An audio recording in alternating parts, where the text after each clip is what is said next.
Hi, it's Jeffery Deaver, and I'd like to tell you a little bit about my latest book. The Goodbye Man is the second in the Colter Shaw series, and it's going to be published in May of this year. The first book in the series was The Never Game. The Goodbye Man begins the day after the Never Game ends, with Shaw, who's a professional reward seeker, debating which of two cases he wants to pursue. One is to go after a reward for two extremists who burned down a church in Washington state.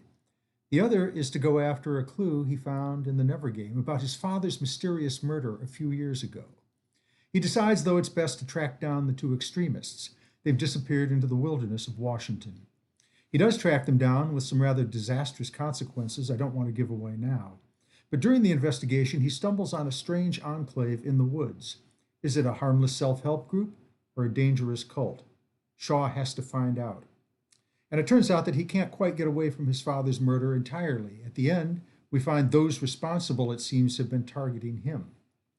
The Goodbye Man is typical of one of my books. It takes place over just a few days, has lots of what I found to be interesting material in it, the topic of cults, and it has, of course, multiple surprise endings.